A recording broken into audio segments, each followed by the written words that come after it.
안녕하세요. 저에게는 민이라는 여자친구가 있었습니다. 민이는 저와 같이 부산에 있는 대학교에 다녔는데 같은 동아리에 가입한 것이 계기가 되어 점점 친해져서 사귀게 되었습니다. 저와 민이는 무사히 대학을 졸업하고 저는 서울에 있는 모 회사에 취직했습니다. 사실 민이와 함께 서울에 함께 취직하고 싶었는데 민희는 대학원에 진학해 좀 더 공부하고 싶은 것이 있어 필연적으로 장거리 연애가 됐습니다. 민희와는 정기적으로 만나긴 했습니다. 정기적으로라고 해도 역시 장거리니까 2주 내지 1개월 정도에 한 번씩 어떻게든 시간을 내는 게 한계였습니다. 일 시작한 지 얼마 안 돼 피로가 쌓였고 회사가 쉬는 날이나 저에게 여유가 있을 때 저부터 미니를 만나러 가려고 했어요. 만나러 가서 학업에 열중인 미니에게 월급의 일부를 지원하고 있었습니다. 미니네 집은 자기 학비는 자기가 벌어야 한다 라는 방침이 있었습니다. 대학생 시절에는 미니는 공부와 아르바이트를 양립할 수 있었는데 대학원생이 되고 나서는 아르바이트 할 틈도 없을 정도로 공부하고 있었습니다. 그래서 제가 금전적으로 지원을 해줬습니다. 그런 느낌으로 1년 정도 장거리 연애를 했는데 어느 날 미니 아버지께서 갑자기 저에게 전화를 해왔습니다. 있잖아. 실은 미니가 교통사고를 당해서. 사고요? 미니는요? 미니는 무사한 거죠? 전화기 너머 코를 훌쩍이는 소리가 들렸습니다. 미니 아버지께서 엄청 우시는 느낌이었습니다. 저도 갑자기 전화가 와서 너무 당황스러웠었는데 곰곰이 생각해보니 미니 아버지께서는 장난도 많이 치시고 농담도 잘 하시는 분이셨는데 늘 하는 농담인가 싶었습니다. 에이, 오늘 4월 1일 만우절 장난이죠? 그랬더니 아버님께서 울먹이면서 나는 딸에 대해서는 농담 같은 거 안 해. 미니가 며칠 전에 사고로 죽었어. 네? 그리고 아버지께서 펑펑 우셨습니다. 엉엉 울면서 저한테 자세한 얘기를 해줬습니다. 미니가 횡단보도에서 신호대기를 하던 중에 신호 무시한 차가 들이닥쳤고 그래서 미니는 지나가던 행인에게 구조를 받아 구급차에 실려 병원으로 옮겨졌지만 손을 쓸 새도 없이 숨을 거뒀다는 겁니다. 장례식은 조만간 가족끼리 치르기로 한다는데 미니가 죽었다는 충격으로 다른 말은 머리에 들어오지 않았어요. 딸을 많이 좋아해줘서 고마워. 자네 충격받았겠지만 이제 딸은 잊어버리고 살게. 이러면서 제 대답도 안 들으시고 막 전화를 끊어버렸습니다. 솔직히 너무 비현실적인 느낌이 들어서 몇 번이나 다시 아버지에게 전화를 걸어봤습니다. 그런데 전혀 연결이 안 됐습니다. 저는 미니가 죽은 것이 전혀 믿어지지가 않아 미니가 살던 곳까지 갔다 왔습니다. 미니가 살던 집은 불이 다 꺼져 있었고 저는 미니야! 미니야! 이렇게 부르며 문을 두드렸습니다. 계속 시끄럽게 두드르니 옆집에서 아저씨가 나와서 거기 시끄럽게 왜 계속 두드려요? 그 집에 이제 아무도 없어요. 여기서 저는 의심이 사라지며 확신이 들었습니다. 아, 이제 진짜 미니가 죽었구나. 돌아올 때 저는 길에서 대성통곡하며 목 놓아 울었습니다. 한바탕 울고 나면 계속 멍해졌습니다. 넋이 나간다는 게 이런 느낌이구나 라는 생각이 들더라고요. 그 후 저는 충격으로 밥이 목구멍을 통과하지 못하고 밤에는 잠을 전혀 못 자는 상태가 한 달 이상 됐습니다. 계속 이런 상태였지만 일을 쉴 수가 없었기에 어떻게든 회사에 가긴 했는데 갑자기 몸에 힘이 쫙 빠지면서 회사에서 쓰러졌습니다. 응급실로 이송되었는데 원인은 영양실조였습니다. 밥을 제대로 먹지 않았던 게 그게 원인이었습니다. 병원에서 몸무게를 쟀는데 마지막에 쟀을 때보다 10kg 넘게 빠졌더라고요. 원래도 말랐었는데 10kg이나 빠지니까 이미 해골 상태였습니다. 당연하지만 의사한테 엄청 혼났습니다. 사귀던 사람이 사고로 죽었습니다. 그 충격으로 이렇게 됐네요. 라고 전했더니 안타까운 일이지만 계속 식사를 걸으면 환자분 목숨이 위태로워집니다. 환자분까지 목숨을 잃는다면 돌아가신 그녀가 화를 낼 거예요. 라는 말을 수없이 듣고 심리 상담도 계속 받았습니다. 상담도 계속 받으며 주변 사람들의 도움 덕분에 그 일이 있고 난 후 반년 정도 만에 그럭저럭 일상생활은 보낼 수 있을 정도로 회복을 했습니다. 그러던 중에 대학 후배한테서 연락이 왔습니다. 이번에 동아리 회식한다는데 같이 안 갈래요? 저는 민희가 죽은 충격에서 어느 정도 회복했었기에 후배랑 오랜만에 한잔하고자 참석한다고 말했습니다. 그리고 회식날 뭔지 모르겠지만 후배들이 아무도 저에게 말을 안 걸었습니다. 옛날 같으면 저를 보면 바로 말을 걸어온 후배들도 눈이 마주치면 시선을 회피하고 해서 이상하게 생각하고 있었습니다. 저를 초대해준 후배가 저에게 말을 걸어왔습니다.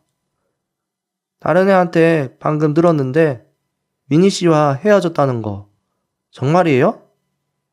헤어졌다고 그래? 뭐라고 해야 되지?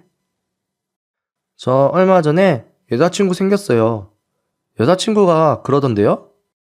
그러고 보니 여자친구가 민희 씨한테 얘기를 들었다더라고요. 어? 잠깐만. 민희한테 들었다니? 그거 무슨 소리야? 민희는 교통사고로 죽었어. 사고? 무슨 소리예요? 제 여자친구랑 민희 씨가 얼마 전까지 같은 연구실에 있었는데 민희 씨한테 직접 헤어졌다는 얘기를 들었다던데요? 게다가 사귀면서 최악이었다고 말했대요. 어떤 얘기를 들었는지 후배에게 자세히 물어봤습니다.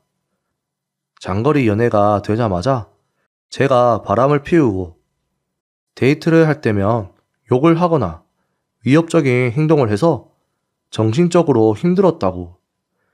그리고 돈을 달라고 하거나 일이 잘 안 된다고 물건을 집어던지고 회사도 가지 않고 빌붙어서 게임만 하면서 공부하는 걸 계속 방해했다는 말을 들었다는 겁니다.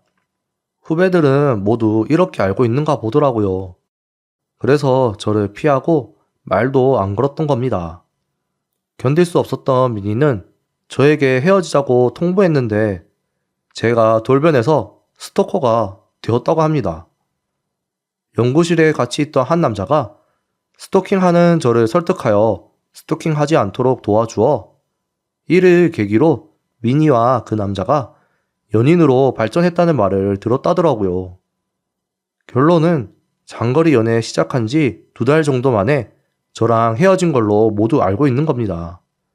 후배의 말을 듣다가 술을 많이 마신 것도 아닌데 머리가 아파왔습니다. 바람?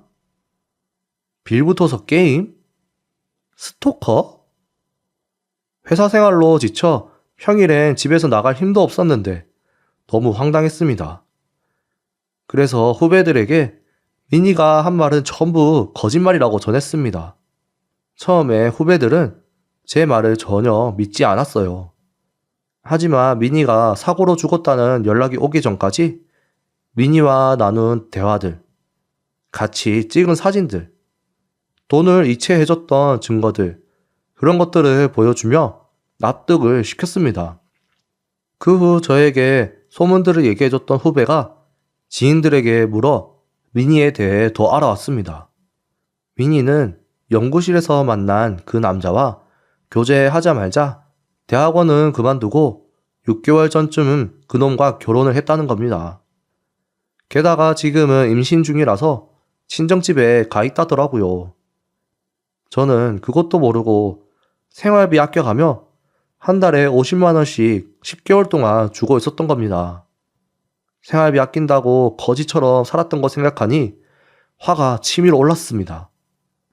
제 상황을 알게 된 후배가 500만 원을 되찾자며 도와주겠다고 했습니다.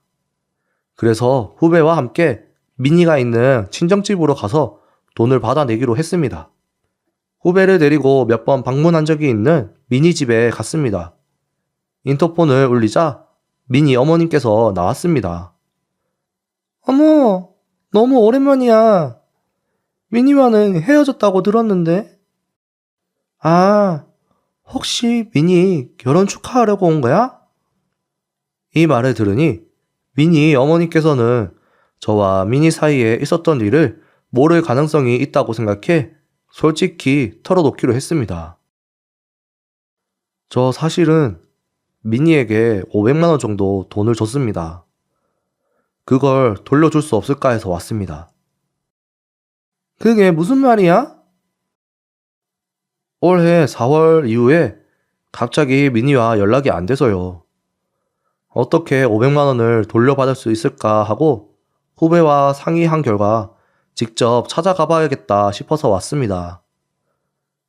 이야기를 들으신 민희 어머니께서 저와 후배를 집 안으로 들여보내주셨습니다.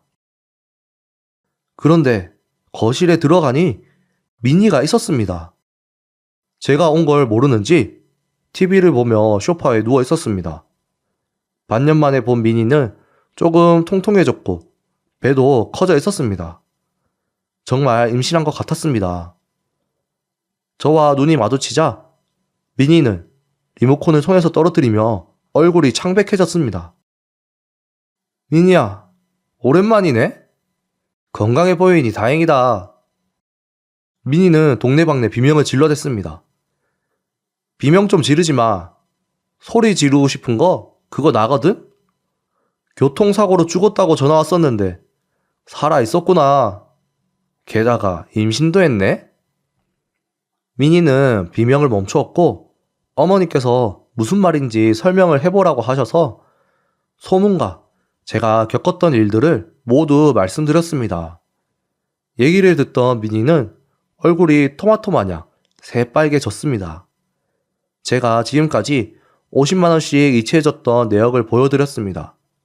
이걸 보여드리자 엄마, 이거 아니야.